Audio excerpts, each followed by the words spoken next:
sampling methods are classified broadly into two types. One is probability sampling, the other one is non-probability sampling. What is the difference between both? It's very simple. Probability is every sample will have a proper statistical methodology involved in it, and selection of sample will be according to some proper systematic methods. For an example, it will be according to some random or certain methods would be used to pick the sample in probability. In non-probability, there won't be any kind of statistical or there won't be any kind of methodology involved. It will involve just your convenience. You can take that sample according to your convenience and criteria.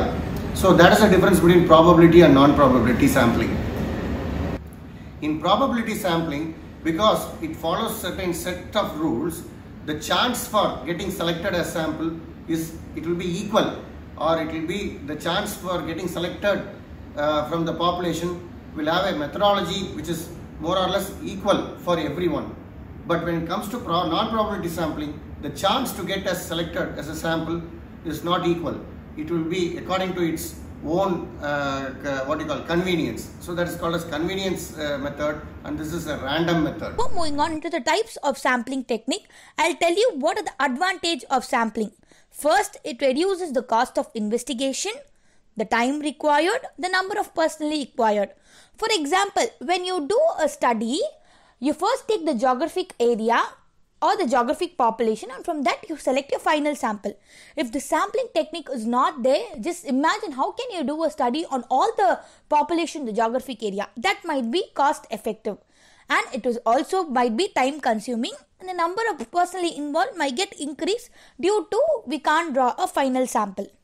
Second, it allows thorough investigation of unit of observation. If we do a study on the geographic population, it's very difficult for us to do a thorough investigation of each and every unit. But by this sampling technique, we systematically or we randomly select, and they will be a representative of the whole population. So this is one of the advantage. Third, a sample can be covered more adequately and in more depth that can a total population. A sample can be more adequate, but that when you do a study on the whole population, it might not be adequate.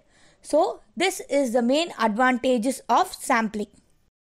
Types of sampling technique. As Sir told, there are two types of sampling which is broadly classified into probability sampling and non-probability sampling.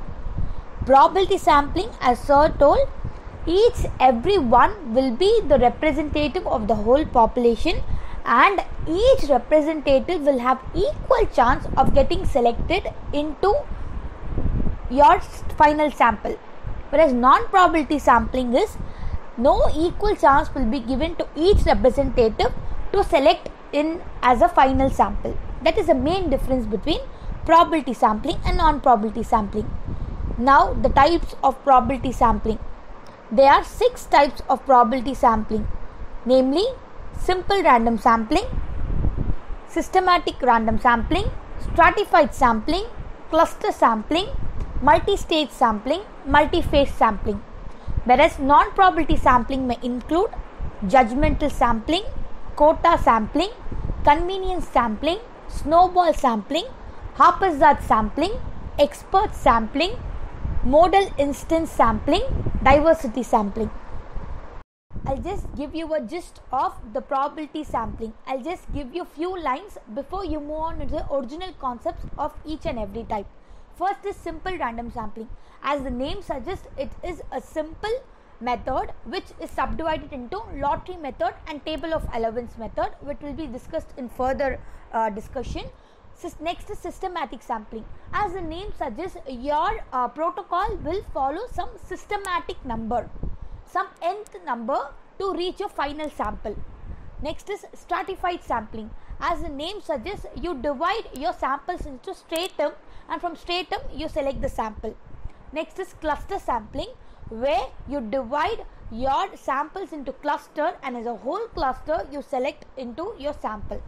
The fifth is multi-phase sampling, where your treatment will proceed into phases. Your sample selected will proceed into phases of treatments to reach or to improve their overall oral health status. Next is multi-stage sampling, where you divide into stages. For example, from India it is some districts, from districts it's some places, like that. You divide into stages. Your sample gets divided into stage. Next is non-probability sampling. Non-probability sampling, as I told before, all the representative will not get equal chance of selecting in a sample, which goes on. Judgmental sampling is as we experts will select the samples, as the final sample.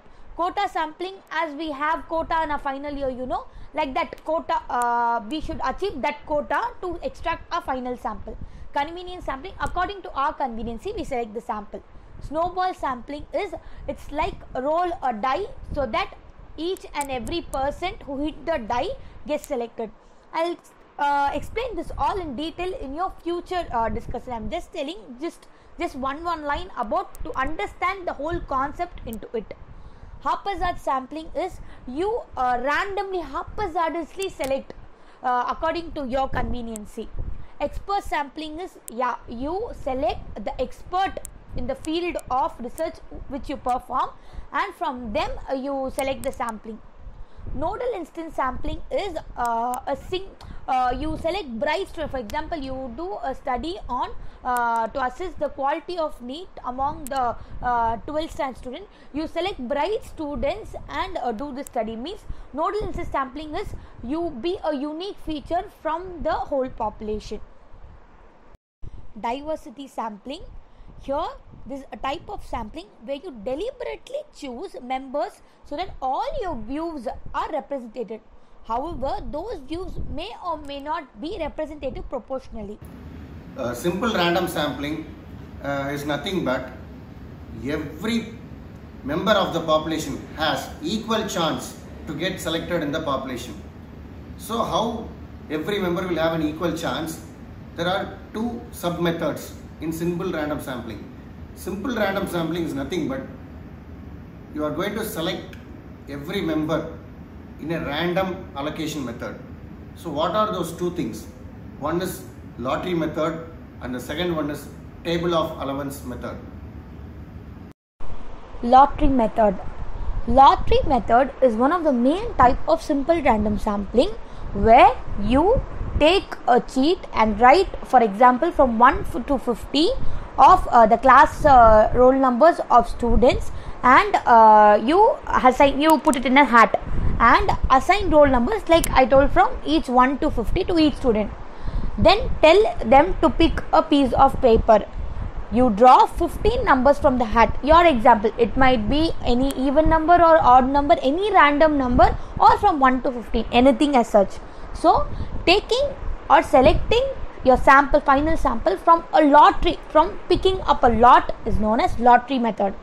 Whereas a table of allowance method is nothing but you put a table where random numbers are present, and from that random numbers you randomly select a number. Okay, before that you assign these random numbers to each and every representative of your whole population, and from that you randomly select.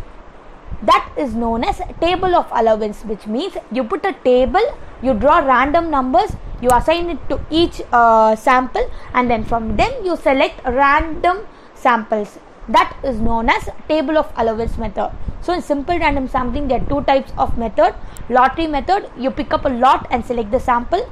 Table of allowance method, you create a table, assign random numbers, and from the random numbers you randomly select your samples, which is your final sample.